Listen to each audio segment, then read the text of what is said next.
ये है दुनिया का सबसे खतरनाक पावरफुल पॉइंट। 30 मील की इस छोटी सी जगह को कंट्रोल करने का मतलब है पूरी दुनिया पे राज करना, और इसे ब्लॉक करने का मतलब है पूरी दुनिया को तबाह कर देना। इस पॉइंट को कहते हैं स्ट्रेट ऑफ हॉर्मुज।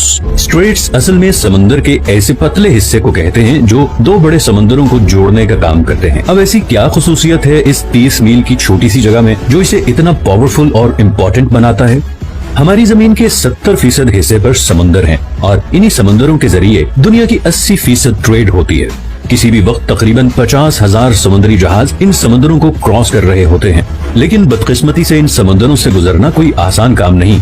कुदरती जोग्राफिया की वजह से इन समंदरों में ऐसे स्ट्रेट या चोक पॉइंट्स बने हुए हैं जो अगर किसी भी वजह से ब्लॉक हो जाएं तो पूरी दुनिया की इकोनॉमी हिल के रह जाएगी। अब पर्शियन गल्फ बहुत इंपॉर्टेंट जगह है क्योंकि 8 कंट्रीज अपनी कोस्ट लाइन इसके साथ शेयर करते हैं, जिसमें ईरान, इराक, कुवैत, सऊदी अरब, बहरीन, कतर, यूएई और ओमान शामिल हैं। इनमें से 4 मुल्कों के लिए बाकी दुनिया से कनेक्ट करने का वाहिद रास्ता ही स्ट्रेट ऑफ हॉर्मुज है। अब अगर आप मिडिल ईस्ट के बारे में थोड़ा बहुत जानते हैं तो ये आपको पता ही होगा कि मिडिल ईस्ट की पहचान उसका तेल है।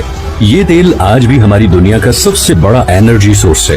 पूरी दुनिया की 33% एनर्जी कंजप्शन तेल से होती है, चाहे वो ट्रांसपोर्ट के जरिए हो जैसे कि गाड़ी, ट्रेन, जहाज या फिर बिजली बनाने वाले पावर प्लांट्स।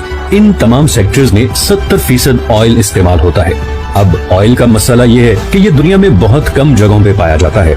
इस सर्कल में दुनिया का आधा तेल इन 8 कंट्रीज के पास है। और बात सिर्फ यही खत्म नहीं होती, बल्कि दुनिया के 40% नेचुरल गैस रिजर्व्स भी इसी सर्कल में मौजूद देशों के पास हैं।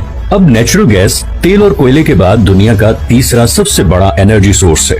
ब्रिटिश पेट्रोलियम के मुताबिक ईरान के पास दुनिया में सबसे ज्यादा गैस के रिजर्व्स हैं। तो हम ये कह सकते हैं कि पूरे पर्शियन गल्फ में तेल और नेचुरल गैस के इतने ज्यादा जखायर हैं जितने शायद हमारे पूरे प्लेनेट पे कहीं नहीं, और इसीलिए पूरी दुनिया की 15% एनर्जी सप्लाई इसी पर्शियन गल्फ में मौजूद कंट्री से आती है। और फिलहाल इस सप्लाई लाइन का पूरी दुनिया के पास कोई और ऑल्टरनेटिव भी नहीं है। लेकिन इस 30 मील के एरिया से गुजर के जाना इतना भी आसान नहीं। सबसे पहले यहाँ पे 8 ऐसे आइलैंड हैं जिन्हें हर समुद्री जहाज को अवॉइड करना पड़ता है, और ये 8 में से 7 आइलैंड ईरान के कंट्रोल में हैं। इन 3 आइलैंड्स को यूएई कंट्रोल करना चाहता था, मगर 1970 में ईरानियन मिलिट्री ने इन पर भी कब्जा कर लिया। इस सारे एरिया पे तकरीबन ईरान का ही कंट्रोल है।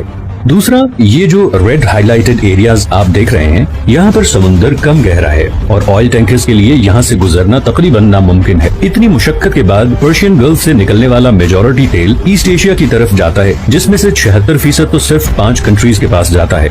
तो अगर ये 30 मील की छोटी सी जगह किसी भी वजह से लंबे अरसे के लिए ब्लॉक हो जाए तो दुनिया की दूसरी, तीसरी, छठी और 10वीं इकोनॉमीज बिल्कुल कोलैप्स कर जाएंगी।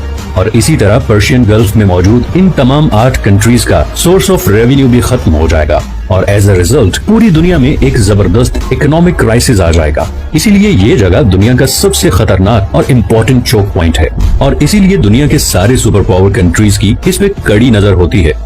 अमेरिका ने भी इसीलिए यूएई, ओमान, इराक, सऊदी अरब और बहरीन में दर्जनों मिलिट्री बेसिस बनाए हुए हैं ताकि वो ईरान पे नजर रख सके और ऑयल की स्मूथ सप्लाई को यकीनी बना सके।